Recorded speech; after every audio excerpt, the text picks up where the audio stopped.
On this week's and final episode of the year, our top favorite movies of 2022, a review for Glass Onion, a Knives Out mystery, a shark expert tells Steven Spielberg to not have any regrets over his movie Jaws, and an interview with an actor from I Want to Dance with Somebody. For the Hub on Hollywood, I'm James. I'm Jamie. Let's do the countdown to the end of the year and enjoy this final episode. Woohoo! Woo!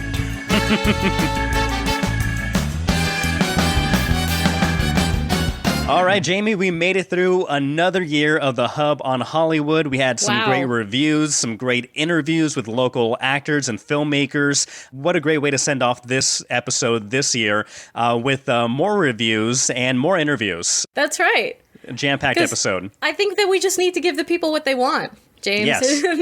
And what they want is more us, right? No, more of us. They want to know Absolutely. what we think about these things. And I take your opinion very highly when it comes to selecting movies and what I might and might not enjoy. Likewise. James, this has been such a great year, so I'm excited for us to get into our list a little bit later of the top movies of the year. Even excited about, what's coming up in 2023, but 2022 was great. Yeah, a great year. I do have several movies that I'm really looking forward to for the next year. And so for those who listen and watch the podcast, thank you for joining us and following us into 2023. We couldn't be here without you. So thank you so much for your support, for your comments, and for your contribution to the Hub on Hollywood. If you haven't already, be sure to follow us on our social media platforms at Hub on Hollywood on Facebook, Twitter, Instagram, TikTok. We're everywhere. So thank you for watching us on YouTube, and thanks for listening on any of the major podcasting streaming services and leaving that 5-star review. But let's get right into it with our first story of the day. This is actually a game changer for the film industry when it comes to advertising for latest blockbuster films. A judge has said that movie studios can be sued for false advertisement in trailers after a pair of Ana de Armas' fans filed a federal lawsuit. I've heard complaints before, big movies teasing or showing scenes that are not in the final production, final film, or teasing actors that they're going to be in this movie, and that isn't the case, and that's what happened here in this case, right? Well, yeah. I mean, it's one thing to tease maybe scenes that don't make it in or things like that. Marvel is notorious for that. They'll just create composites of things that don't exist to draw audiences in, and you do not get most of what you see in the trailers. And I think people know that by now, but I think it's a whole other thing to advertise a movie with a big star, a big actor like Ana de Armas, who is completely not in the movie at all. And that's what happened in this case, in the lawsuit against Universal Pictures. The movie is called Yesterday on Amazon Prime, and it's not like these guys spent a lot of money. Okay, the people who are bringing forward this lawsuit spent $3.99 to rent Yesterday because they saw in the trailer that Ana de Armas is in it, and for one reason or another, her role was completely removed from this film, and now they are pursuing a $5 million lawsuit for that $3.99 rental. And I'm like, A, first, why didn't I think of that? And right? B, get them, okay? I am completely in support of them going after the studio for that. I don't think that's cool. I think that's a complete misuse of the product that they're putting out there and a manipulation of the audience, and it's complete false advertising, 100%. And it's not only not fair to the audience and the people who want to watch a film with Ana de Armas, it's not fair to Ana de Armas. Yeah. And they wrote in the lawsuit that they're, taking advantage of this talented, successful, famous actress, exploiting her, I love this line, exploiting her fame, radiance, and brilliance to promote the film that she is not in. I think they're going to win. I hope they win. If I was Ana de Armas, I would put that on my resume, that in legal filing, in legal paperwork, it says that I'm radiance defined. Yes. I would keep that and frame that somewhere. But yeah, I know that, like you said, Marvel, I know that in one of the last Avengers, like Endgame movies, they showed the Hulk running behind the rest of the superheroes, when in fact he was in this the Iron Giant, or the Iron Giant, the Iron, the big Iron Man suit. And that's a crossover right there. Yeah, I know, right? That would have been great. But so I understand wanting to hide spoilers in a way, but this I think does cross a level where it shows this actor who's up and coming, who's exploding on the scene, and many people are big fans of her and would see a movie if she's in it because they think, oh, then this has weight to it, this may be a very good movie, and then they go in and say, oh, I must have blacked out for 10, 20, 30 minutes because that character or that love triangle wasn't there. So overall, I think this is a good idea because it does put and keep movie studios on the straight and narrow without deceptive advertisement. So in the long run, I think it is good. If we said that we saw yesterday and we too were disappointed, does that mean that we can be included in the class action lawsuit? Well, I don't know if it's a class action yet, but, if they made it a class action, I don't think they probably want to make it a class action. They don't want to divide up $5 million to all of us who rented the movie. It's weird to justify. I rented a movie for $3 and I'm owed $5 million for the trauma. I think that's unless it's a class action, I think that's a stretch, but we'll see where this goes. I should have been a lawyer, James. I think, I'd be able to get you $5 million. God, I got to get $5 million for myself first, though.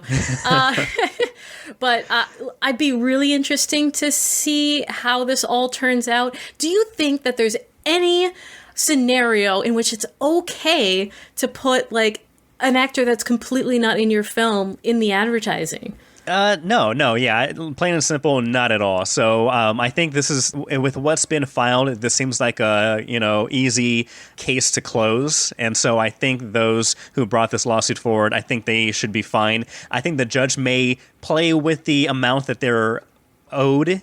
So maybe not $5 million, maybe $100,000 if anything. So we'll see what how much money they make. One person who doesn't have to worry too much about how much money he's making is James Cameron. Because Avatar, The Way of Water, continues to make buco bucks, ruling North America box offices. In the last weekend, the sequel to Avatar earned $56 million in its second weekend release in the U.S., and it is nearing $900 million globally. Great news for James Cameron. So he's close to that $1 billion mark. He needs another billion, more than $2 billion to what he says breaks even for the amount of investments that went into making this movie, but so far a very good strong push for the Avatar sequel. I haven't seen it yet. I'm gonna see it soon, hopefully this week, but we have the same problem. It's a 3-hour plus movie, so it's finding the time to actually go down there and watch it. But for James Cameron's like once in a generation movies, it better be making that money back. Despite some of the criticisms that it's a bad movie but a good movie at the same time because of it's good because of the incredible visual effects, but maybe the story is not as strong. Yeah. But I'm happy to see that it's doing well regardless because of the tremendous amount of effort and artistry that went into putting that together. Now, what I hear is getting good reviews for very good visuals and very good storytelling is Puss in Boots: The Last Wish, coming in second place at the box office, coming in with $11 million to come in at number 2. This isn't any surprise, I don't think, but coming in at number 3 is I Want to Dance with Somebody, expected to make $6 to $7 million for the first 4 days in its theatrical release. Only in about 3,600 movie theaters it's been released in so far. But at this point, it has earned an A cinema score from audiences and is garnering glowing reviews. 2 reviews coming from both of us, which we posted a review a couple of days ago after its screening. So if you haven't caught that, we do have that. Check out our review if I Want to Dance with Somebody, a non-spoiler review, a movie that you starred in. Unfortunately, we didn't really see. Oh, yeah. I have the same problem as Ana de Armas. I got cut out of this movie. That's another thing you have in common with Ana de Armas. You both worked on Knives Out, where you both were seen, and you both starred in another movie that was seen by folks, but you were not present in the final cut. That's right. Well, I was Anna's body double, so you see my hands and feet and some of me driving in Knives Out. But unfortunately, in I Want to Dance with Somebody, I was an audience member, a paparazzi, a restaurant patron, and I I come out nowhere. I come out nowhere in that film. But it is a fantastic film. Yes, like James said, check out our review. It's a really fun review. Lots of Boston locales. The one other thing I wanted to mention about that film that was so interesting and fun, it was shot in the middle of the pandemic. But it was all of these huge crowds that they needed, big audiences for these concert scenes. A lot of those concert scenes are digital. Like, all of these people were actors who they had digital capture, where you had to go in and they were like cheering, like dressed to the nines, full costumes, but they were captured in 3D and then inserted into this film. One of the things I was trying to look out for was, does it look digital? Does it look fake? And I think they did a really, really good job of making it look realistic and seamless. You cannot even tell that most of these people were digitally inserted into these audiences. Yeah, that's awesome. And actually, that reminds me, in an earlier episode, you did talk about them using that technology and that strategy because of the pandemic. That totally did not cross my mind as I was watching it, because watching the movie, seeing the crowds, it looked very realistic. I would not have thought twice until you brought it up right now. And so kudos to whoever had that idea, capturing everybody individually and then being able to put them together so seamlessly. So big kudos for whoever had that idea and for the execution. Yeah, they did a fantastic job. Now, Jamie, we may not have seen you in the film I Want to Dance with Somebody, but who we did see was Tim Connelly, who is joining us on the Hub on Hollywood. Tim, thank you so much for joining us. Hey, thank you for having me. Pleasure being here. Wonderful. We'll get into your scene, but your initial thoughts of the movie, I'm sure after all this time waiting for this film to come out, it must have been a pleasant experience for you. Yeah, I think it was a great biopic, to be honest. And maybe I have a biased opinion because I was actually in the movie. But no, seriously, I know when I listened to your podcast about it, I think Jamie had said like she had felt like emotional or chills. And I was like, okay, so I wasn't the only one. And maybe it's just Whitney's voice, but I did feel that. And I was a little embarrassed, I felt demasculated, I guess. But it was a kind of a neat feeling because I haven't been in the movies for so long. And I got to see something on film that, struck me as pretty accurate from what I could see. Right. And what's great about her voice in that film, too, is, as James mentioned, they remixed it. So for the surround sound, for the theater experience. So I feel like it was a little bit more like you're enveloped by the sound of it. And that just made it that much more chilling and that much more of an experience to be surrounded by her voice, which, like I mentioned before, is angelic. But it was such a great experience being on set as well. Can you tell us a little bit about how you got into acting first, and we'll talk about how we got how you got into this film? Yeah, I mean, I'm fairly new to the acting scene, to be honest with you. The first thing I was in was back in 1985. I happened to be living on the Cape working in a restaurant, and One Crazy Summer was filming down the street from us with Bobcat Goldthwait. And actually, Demi Moore was in there, John Cusack. But I was in the background in my car at a drive-in theater. So that was one of the first things I did. But, go ahead like another 25 years and I saw something that they were filming in Northampton, Mass for The Edge of Darkness. And I'm like, I got to try for this, And so I ended up being in the background as an attorney, which was really cool. And I actually could see myself for a few seconds and got to meet Mel Gibson, as he walked into the courtroom. He kind of just one of those characters that just lights up the room, and he's smiling and joking around, being himself. So that was pretty neat. But so I've only done a few things, and it's only until the past couple of years that I started getting anything where I'm actually speaking, and finally landed my first speaking role recently, and I was pretty pumped about that. Congratulations! Yeah, thank you. Can you let us know what that is? Yeah, actually, I was going to bring it up, but you had done an interview with Ethan Rogers and Eddie Nason for Amityville. Yeah. And so this thing came across the radar for me on Facebook, and this director was looking for somebody, and I shot him a message and said, "Hey, I'm pretty new to this, but hey, I'll do whatever." So he said, "Send me a reel or whatever. Here's a script, blah blah blah." So I put together this very elaborate piece that I sent him, and he sent it back to me and said, "You know what? I don't care. I'm going to have you on my movie." This is Rob Levinson, of course. "I'm going to have you in the movie." And, he stood behind me 100%. He was very enthusiastic. He was like very encouraging. And, so far, probably the best director that I've worked with in the past several years. But so that's kind of how I fell into that role as Detective George Harrison in the Amityville movie. So. Fantastic. Excellent. We love Rob. Oh, you know him then? Yeah, I mean, great guy. Really pleased to know him. No, Rob. Yeah, Rob's cool, and we had him on the show, and so no, it's a great New England. Obviously, very big. Massachusetts, big, but it's a very small world. The filmmaking industry, the local industry. So, I want to dance with somebody. What scenes did you work on, and where can people see you, find you? Well, we were filming at the Wang Theater in Boston, and so this was the AMA Music Awards. And if you see the movie, you'll see at the very beginning of the movie, it's kind of just a little snippet, the teaser of the AMA Music Awards, really quick, probably about 30 seconds worth, and then they cut out. And actually, I was watching movies saying to myself, "Oh my God, is that all they're going to show?" I'm like, I don't care. I'm going to watch it anyways.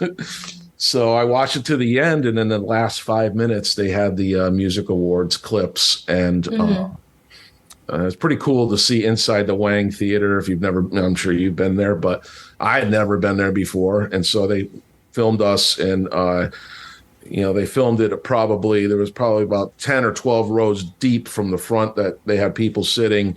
Everybody was dressed nicely in dress suits, and the women were, really, they were showing a lot of skin, and that theater was very cold, if you recall. It was, yeah. It was chilly. My feet were cold throughout.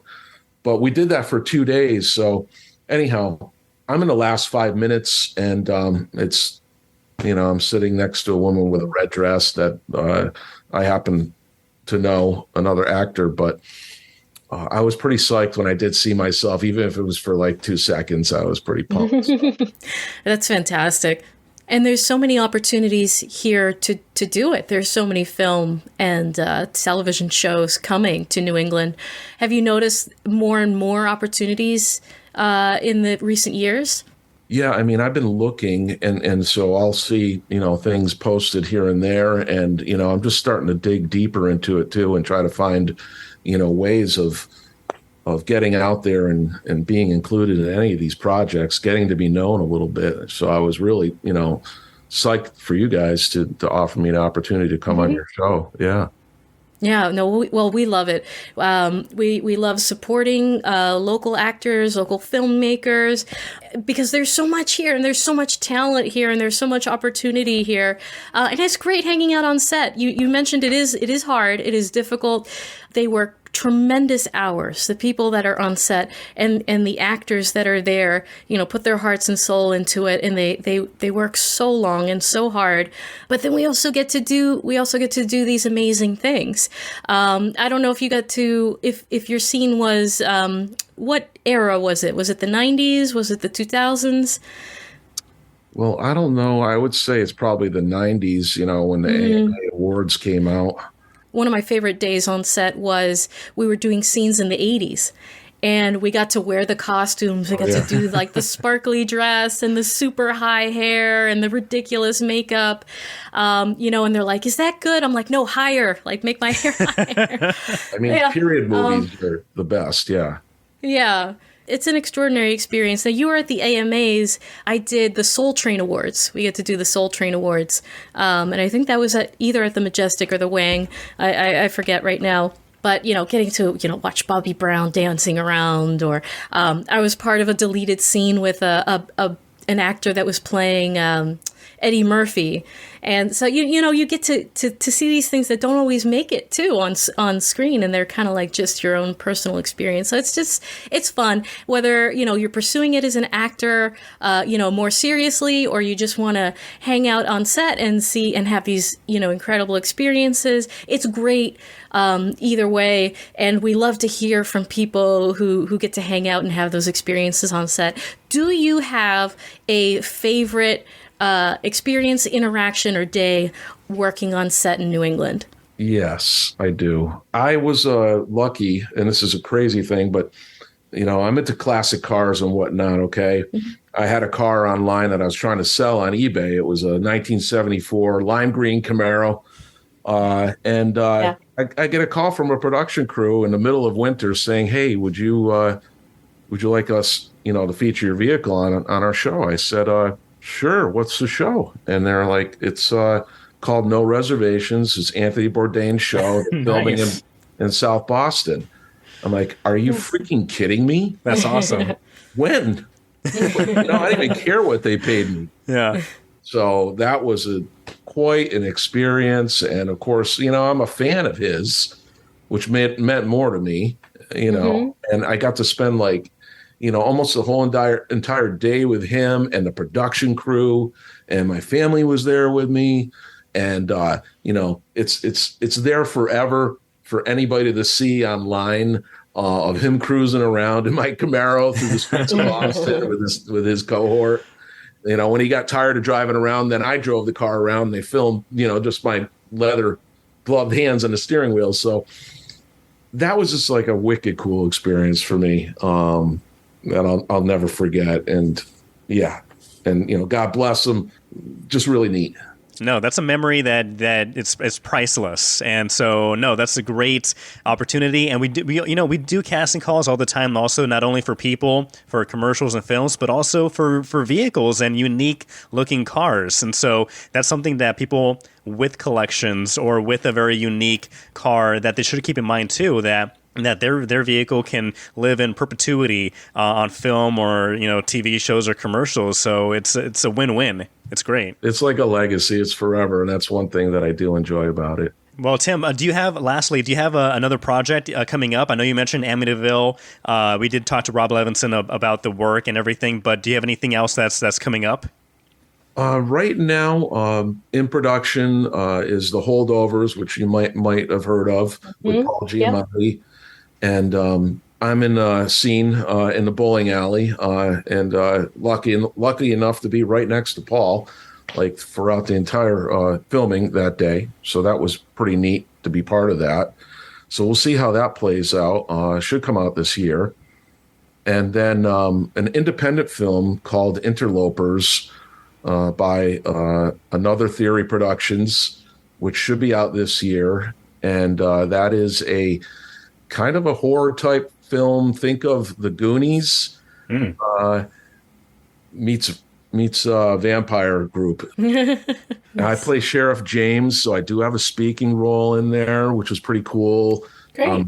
I'm not only the sheriff, but I'm a dad to a couple of kids in the movie. Not the biological dad, but the acting dad. And so that was a pretty cool experience too. And we're waiting for that to come out this year. And, I'm available for whatever I'm looking. Where can people find you? Let's see. I have a bunch of ways that people could find me. I do photography also. So you could find me at TD Connelly Photography, which is on Instagram. I'm on IMDb as Timothy Connelly, which I never thought I would be on IMDb, but that's pretty cool too that I am now. And of course I'm on Facebook, but I would love to work with Ben Affleck or Casey Affleck or Matt Damon or do another Town movie, or Departed movie. That would just be complete thrill. Well, Tim, we're gonna keep an eye on your career and your future projects, and so let us know anything that comes up in the future. We'd love to have you back on the Hub on Hollywood. But Tim, thank you so much for joining us. Thank you, my pleasure. I appreciate it. Thank you, Tim. Best of luck in all your projects. We want to see more of you. All right, Happy New Year. Mr. Connelly, I wish I'd seen him on set. It was a really fun time. Like we said, lots of Boston locales, and a phenomenal experience. Love the costumes. So many great experiences, so many great films coming to New England. In the Hub on Hollywood, we'll get you there. We'll bring you there, and we are there. So James, okay, the year is over. Christmas is over. Coming up on 2023, it is the perfect time for you and me to look back on the year in movies with the Hub on Hollywood and pick our favorite, best films of the year, and there were plenty to pick from. Yeah, and some of these, I forgot that they came out in 2022, but just because they came out earlier in the year, and I had to Google like twice and three times, like, oh my goodness, this did come out in 2022. So very happy that I found them again, and they are now on my list. I had surprisingly a hard time like really refining this list from my top 5 to my honorable mentions, but I feel like I've made the right decision, and these are the best movies, my favorite movies of 2022. And should we go one by one, or do you just want to go down your list and I can go down my list? Why don't we do like 2 and 2? How about that? Okay, sure thing. So my in no real particular order, but for my top 5, starting with Top Gun Maverick, starring Tom Cruise. We all got the need for speed. Blew box office records out of the water and out of the sky. That was in theaters for a very long time because it was such a popular movie. Another film that blew me away was Everything Everywhere All at Once, the true multiverse movie of the year. Oh, yeah. That I thought was fantastic and deserves all the Oscar nominations. Yeah, it really, really did. I didn't get a chance to watch the whole thing, but the Oscar buzz, like you mentioned, and the reviews off the charts for Everybody Everywhere All at Once, I really want to finish watching that one. Surprisingly on my list, James, 2 horror movies, which are not normally my bag. Like, I'm not normally into horror. I'm a scaredy cat. But these 2 were so unique and so fun. Smile. Ooh.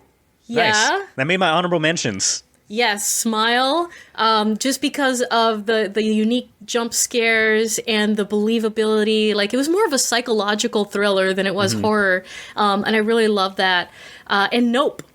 Yeah, all right. Jordan Peele's Nope, because that was just funny. It was a great spin on a classic trope, and the actors in it just bring you into it so well, and it's like you're just chilling with these people, and it's just, they were way more relatable than most of the people that you see in a classic horror movie, like, what's that sound? Let's go check it out. Absolutely. They're like, nope. So I love it. I love those 2. That's great. Yeah, Smile was in my top 5, but then I remembered another movie, and that bumped it down into the honorable mentions. But Smile is a very good horror movie that if you love horror, the genre, check that out. But making my list as well with you is Nope. Jordan Peele's Nope, which is a fantastic film. I call it the Jaws version of The Sky, as you know, because Jaws the shark, right. he's prowling in the ocean. This creature is prowling the clouds in Nope. Also, my top 5, The Unbearable Weight of Massive Talent, starring Nicolas Cage. Fantastic movie. I've seen that multiple times this year, and it's so fun. Him and Pedro Pascal. Perfect. I want to see a buddy cop movie with those 2 guys in it. They're fantastic. Nice. Spirited makes my list with Will Ferrell, Ryan Reynolds, again, locally made. I'm in it for like a split second. My son is in it as well. But not only was it made here, not only, do I get to see myself, that's always fun, but it's a really great movie. It's a really fun movie. The music is great. The dancing is great. Will and Ryan put their hearts into it. And a lot of people that I've talked to, James, say that it's their new favorite, like, holiday classic, that they plan on watching it every year. I agree with them, and I agree with that sentiment. I think it's better than Elf. Honestly, wow, I think it's more, that's quite the statement. I think it's more watchable, at least for me, than Elf. Because I'm not a big fan of, like, those obnoxious characters, but I agree that it's now on my must-watch every year holiday list, as well as a lot of other people's list. Those are fun words for some Elf fans. Allie and I, we actually watched Elf a couple days ago for Christmas, and I love the rewatchability of that. But Spirited did also make my honorable mentions list. Yeah. But my top 5, rounding up the top 5 for 2022 favorite movies, is The Batman. Robert Pattinson. Fantastic Batman. Can't wait for where he takes this character and his version of the Caped Crusader in the future. So that's my top 5. All right, that was it. Yeah, it's a very dark take on it, but a more realistic take on the character, and the cinematography was just gorgeous. Beautiful. Sumptuous in The Dark Knight. My number 1 pick overall for Movie of the Year, greatest film of 2022, probably of the last 5 years, dare I say, was Glass Onion, A Knives Out Mystery. Nice. James, I watched this last night, and it blew me away. Okay. Moviegasm is the only way that I can describe it. It was an absolute moviegasm. And just like the movie suggests, the title suggests, there are so many layers to this film that you have to watch it again and again and again. And if I may gush for a moment. Well, we will review this. We will review this. We will review this film shortly. We will do that. But yeah, no, that's a very good top 5 list for each of us. Last honorable mentions, I will include Doctor Strange, Multiverse of Madness, Sonic 2. Idris Elba as Knuckles was the best thing of Sonic 2. And I Want to Dance with Somebody made my honorable mentions list. So let us know what your favorite movies of 2022 were. What were some of your most hated movies of 2022? Comment down below. Join the conversation at Hub on Hollywood. Before we get to your review, because I am dying to hear it, talking about some of the most favorite movies, not only of 2022, but of all time, Jaws, which was filmed here off of Martha's Vineyard. Recently, Steven Spielberg, of course, the director of the classic movie, he was recently interviewed by the BBC, and he said that he has some regrets about the movie, saying that he worries about the negative impact the movie had on the shark population. Really heartbreaking that this man has been living these decades with the thought that his movie created this fear and this feeding frenzy of sorts that led to the decimation of the shark population. However, experts, including many scientists, say, Steven, calm down. That's not the case. And one of those experts speaking is Dr. John Mandelman. He is the vice president and chief scientist at the New England Aquarium here locally in Boston. Sat down with him, picked his brain to see what he thought about Steven's guilt, about Steven's regrets, and here's what he had to say about it. So my name is Dr. John Mandelman. I'm the Vice President and Chief Scientist of the Anderson Cabot Center for Ocean Life, which is the ocean research, policy, and advising arm of the New England Aquarium. Yeah, I'm sure you are familiar with who Steven Spielberg is, what Jaws, the film is. I want to read you this quote and then I could just get your reaction to it because he was recently interviewed about it. And apparently he feels partly to blame for the decrease in the shark population. He says, quote, "I still fear that sharks are somehow mad at me for the feeding frenzy of crazy sword fishermen that happened after 1975. I really, truly regret that." So it seems like decades after Jaws was released and I guess the apparent fear or the growth of fear of sharks being these man-eaters, he feels he's partly responsible for that. After hearing that quote, what initially goes through your head? I think that Mr. Spielberg is being a little hard on himself. I think that, yes, certainly the movie, which was very sensationalistic, portrayed sharks in an inaccurate, negative light. But the reality is that sharks were being hunted. They were negatively perceived long before the book by Peter Benchley and subsequently the movie by Spielberg was done. Sharks had a negative reputation. And I think the overfishing of sharks in the years since, maybe it was accelerated a bit by the movie, but overall in the decades since, the movie has done so much more good for sharks, in my opinion, than bad. The author of Jaws, he himself has said that he feels some burden, but you said is actually maybe the opposite when it comes to the inspiration of people exploring deep sea and shark life. You know, I think at the end of the day, sharks are a source of fascination and people are mesmerized by them. I think the movie, even though it portrayed sharks negatively and again inaccurately, ended up leading to people love the movie. It's incredibly iconic. It's beloved. Many of the people that I know that work in the fields of shark biology and conservation got into those careers because of the movie Jaws. So the novel by Benchley and ultimately the movie the following year by Spielberg, they shed such a light on sharks and they brought them into the mainstream profile. And that's led to so many incredible documentaries and television shows. Sharks, I think, have a lot to thank in terms of Jaws. What is the leading? I'm sure there are different theories and different reasons why, but what are some of the reasons why the population has been decreasing over the years? Yeah, the main source of population decline globally and there are many different types of sharks and their close relatives, the rays and the skates, has to do with overfishing.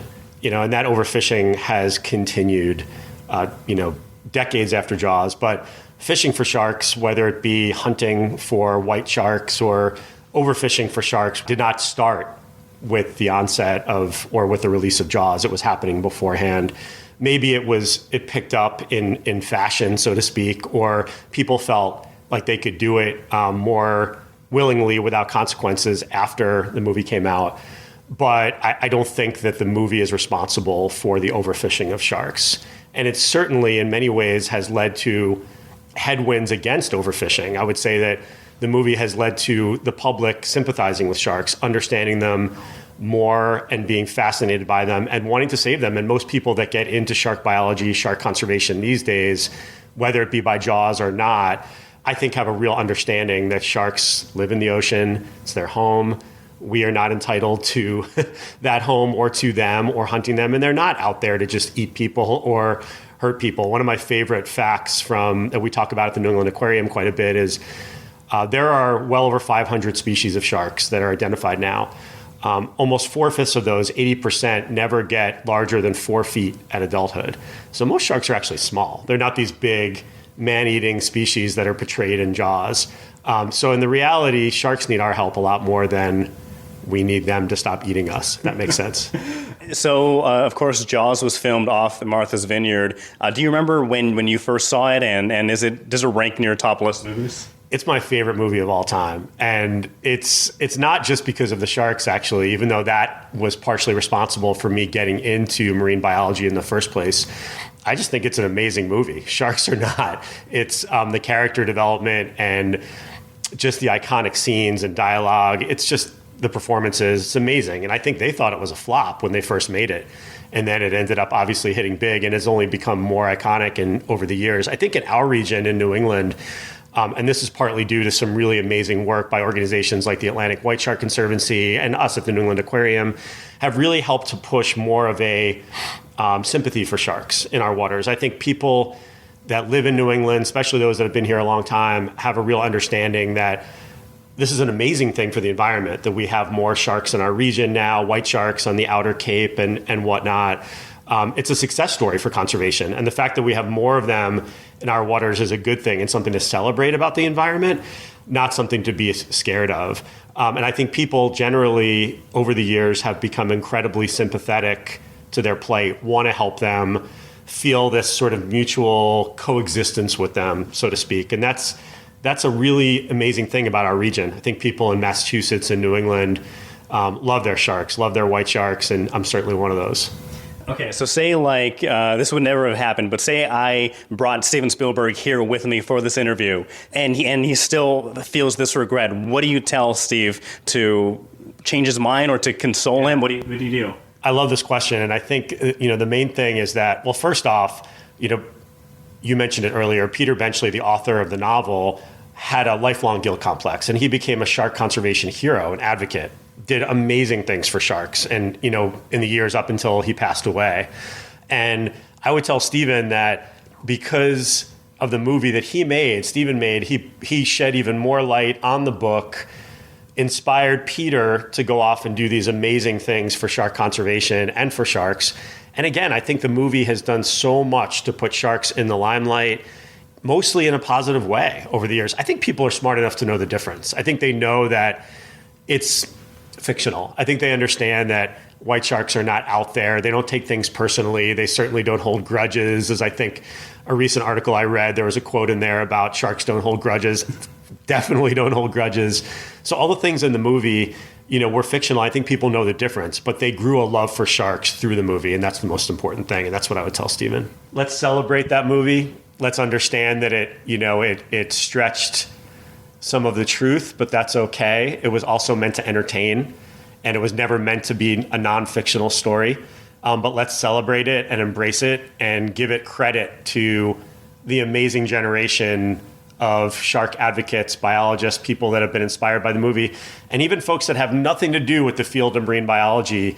I'm very close with many people that love the movie and are sympathetic to sharks, who have the ability to affect shark conservation in other ways, whether it's word of mouth or giving money to organizations that protect sharks, or just being part of that groundswell to support shark conservation and the need to preserve these amazing animals. James Rojas getting to the heart of the issue. That's such an interesting question, and I'd never heard that before. That he had that kind of guilt or believed that was something that was happening. Famously, you remember when Steve Irwin lost his life to the stingray. You know how much that man loved wildlife and animals, and then there were a rash of people that were going out and killing stingrays, and they had to go out and say, no, stop. This is not what he would want. So it just reminded me of that, and it was a fascinating. But I'm so glad that you did this interview, because it's so fascinating. I've never spoken to a shark expert before, so there was more in the interview talking about his favorite shark and other, shark fun facts. But no, it was a great interview. Thank you so much, Dr. John Mandelman with the New England Aquarium. But you know what else is cool? It's a really cool fact. What, Mike? That apparently Glass Onion, a Knives Out mystery, is really good. It's amazing. James, sorry, I'm yelling. Guys, listen, honestly, I know I could barely contain myself earlier, but here we go. Okay. This is my non-spoiler review. I'm not going to reveal anything here, guys. Don't worry. I haven't seen this yet. I'm going to see this right after. Yes, you better. You better see this. This, by far, best movie of the year. Like I mentioned, best movie of maybe the last 5 years. I was so blown away. These are the words that I would use to describe it.